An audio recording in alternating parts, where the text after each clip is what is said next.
कि परमेश्वर को धन्यवाद देते हैं कि उन्होंने हमें फिर से ये मौका दिया कि हम एक साथ हो सकते हैं परमेश्वर के वचन से कुछ सीखने के लिए। चूंकि परमेश्वर प्रभु यीशु मसीह इस जगत में जब आए तो उनका इस जगत में आने का मकसद जो था वो था प्रेम को बढ़ावा देना, या फिर हम ये कहें कि वो इसलिए आए कि वो ये बताएं कि परमेश्वर के पास इतना कठिन नहीं है पहुंचना जितना कि हम सोचते हैं कि परमेश्वर के पास पहुंचना कठिन है। वो ये बताने के लिए आए कि अगर तुम प्रेम रखते हो एक दूसरे से तो तुम परमेश्वर को अपने बीच में देखते हो। और यही काम था प्रभु यीशु मसीह ने खुद परमेश्वर होकर इस जगत में आके मनुष्य के प्रति अपना प्रेम दिखाया। जैसे कि याकूब की पत्री में जब उसके 2 और उसके 15वीं आयत जब पढ़ते हैं तो वहां पे कुछ इस प्रकार से लिखा है कि यदि कोई भाई या बहन नंगे उघाड़े हो और उन्हें प्रतिदिन भोजन की घटी हो, 16 में कहता है, और तुम में से कोई उनसे कहे कुशल से जाओ, तुम गर्म रहो और तृप्त हो रहो, पर जो वस्तु देह के लिए आवश्यक है वह उन्हें ना दो तो क्या लाभ। मेरे प्रियो, यहां प्रभु के वचन में हम देखते हैं कि प्रभु कहते हैं कि अगर कोई व्यक्ति गरीब, लाचार, भूखा, नंगा उघाड़ा अगर आपके पास आया है, उसे भोजन की कमी है, उसे कपड़े की कमी है, और वो आपकी चौखट पे आया है, आपके पास आया इस उम्मीद से कि आप उसे कुछ दोगे, पर आप उससे ये कहो कि मैं तुम्हारे लिए दुआ करता हूं, मैं तुम्हारे लिए प्रार्थना करता हूं, तुम कुशल होकर जाओ, उस व्यक्ति को उससे कुछ लाभ होगा मेरे प्रियो?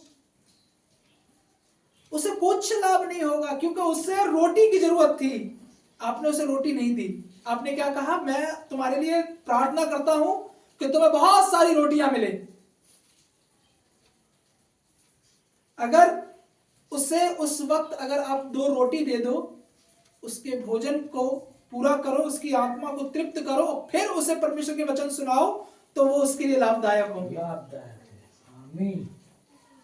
कोई नंगा व्यक्ति इस ठंड के समय में कुड़कुड़ा रहा हो और आप उसके पास जाके बोलो कि मैं प्रभु यीशु मसीह का तुम्हें सुसमाचार सुनाता हूं कि तुम हमेशा गर्म बने रहो, तुम्हें ठंड नहीं लगेगी, पर उसे आपने कंबल नहीं दिया, आपने उसे वस्त्र नहीं दिए, वो सुसमाचार किसी काम का नहीं।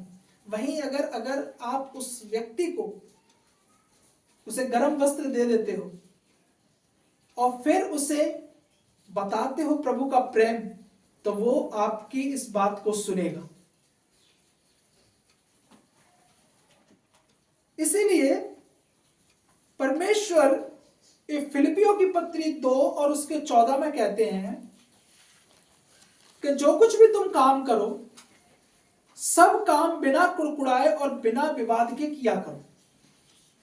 आज मेरे प्रियो, हम कुछ भी काम अच्छा करने जाते हैं तो पहले उसमें कुड़कुड़ाते हैं, कैसे होगा? फिर अगर हम उसमें 4 लोग हों तो उसमें विवाद भी पैदा हो जाते हैं कि हमको तो बोला ही नहीं, हमसे तो बोला ही नहीं किया, कैसे किया जाएगा? हाँ? परमेश्वर का वचन कहता है कि सब काम बिना कुड़कुड़ाए और बिना विवाद के किया करो। ये आज्ञा मानना वास्तव में कठिन है। जीवन के हर पहलू में हमें कुड़कुड़ाने के कारण और दूसरों के असहमति के कारण आपसी रिश्ते खराब हो जाते हैं। अधूरी अपेक्षाएं, अधूरी इच्छाएं, भिन्न भिन्न स्वाद और अलग अलग लक्ष्य अक्सर हमें सब संबंधों में तनाव का कारण बनते हैं, क्योंकि हमारी सोच एक जैसी नहीं होती, हमारी अधूरी अपेक्षाएं होती हैं, हमारी अधूरी इच्छाएं होती हैं, और अलग अलग हमारी सोच होती है, हमारे लक्ष्य अलग अलग हैं, और इन सब के कारण क्या होता? हमें आपस में तनाव उत्पन्न हो जाते हैं, जो जल्द ही झगड़े और तर्क वितर्क में बदल सकते हैं। इस संसार में रहते हुए हम कभी कभी इस संसार में रहते हुए हमें कभी भी लगातार अदृश्य परिस्थितियों में नहीं रह सकते, ना ही हमारी चारों ओर परिपूर्ण लोग होंगे। हम ये सोचेंगे संसार में हम रहते हैं तो क्या हमारी सोच जैसे ही सारे लोग होंगे? नहीं, ऐसा नहीं होगा। सभी हमारी सोच जैसे नहीं होंगे। सब अलग अलग सोच, अलग अलग विचार, अलग अलग रंग रूप के हैं। हम सब में खामियां और कमजोरियां हैं। हमें से कोई ये नहीं कह सकता कि हम परफेक्ट हैं।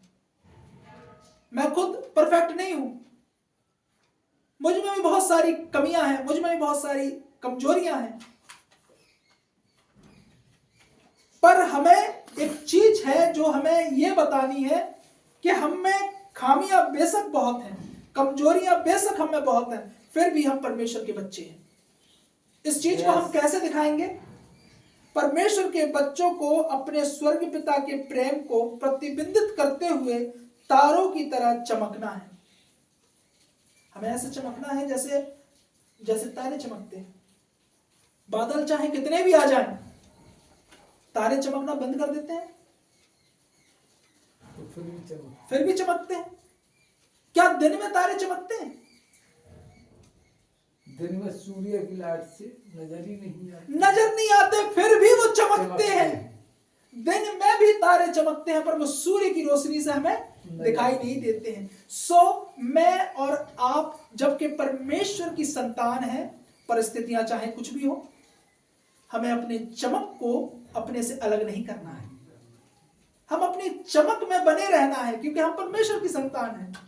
फिलिपियों की पत्री 2 और उसके 15 में बहुत स्पष्ट तरीके से लिखा हुआ है। फिलिपियों की पत्री 2 और उसके 15 में, ताकि तुम निर्दोष और भोले होकर टेढ़े और हठीले लोगों के बीच परमेश्वर के निष्कलंक संतान बने रहो, जिनके बीच में तुम जीवन का वचन लिए हुए जगत में जलते दीपों के समान दिखाई देते हो। हमें परमेश्वर कहता ताकि तुम इसलिए चमकते रहो कि ताकि तुम निर्दोष और भोले होकर टेढ़े और हठीले लोगों के बीच में परमेश्वर के निष्कलंक संतान बने रहो। हो सकता है कि मेरी सोच से मेरे अपने लोग नहीं मानते हो, मेरी सोच और उनकी सोच एक ना हो, कोई बात नहीं, नहीं है तो कोई बात नहीं। पर जो परमेश्वर ने मुझे गिफ्ट दिया है उसमें मुझे बने रहना है। परमेश्वर ने क्या मुझे गिफ्ट दिया कि मैं उसकी संतान हूं। ये दान है परमेश्वर का कि हम उसके संतान हो सके। तो जब कि हम परमेश्वर की संतान हैं तो हम निष्कलंक बने रहें और हठीले और टेढ़े लोगों के बीच में भी निष्कलंक होकर चलते रहें कि हम परमेश्वर की संतान बने रहें। जिनके बीच में तुम जीवन और वचन लिए हुए जगत में जलते हुए दीपक के समान दिखाई देते हो। हमें परमेश्वर के लिए उदाहरण बनना है, हमें कुड़कुड़ाना नहीं है। हमें परमेश्वर के लिए उदाहरण के तरीके से हमें तैयार होना है कि लोग देखें हमें और कहें कि सचमुच ये परमेश्वर की संतान है। जब मसीह का प्रेम हमारे हृदय को भर देता है तो हम एक दूसरे से प्रेम करने और एक दूसरे की कमजोरियों को सहने में सक्षम हो जाते हैं। देखो हम कई बार क्या कहते हैं, हम दूसरे की कमजोरियों को ज्यादा दबाते हैं। अरे उसने तो ऐसा किया था, उसके कारण तो ऐसा हुआ था, उसने ही तो नहीं किया इसलिए तो मैं नहीं कर रहा।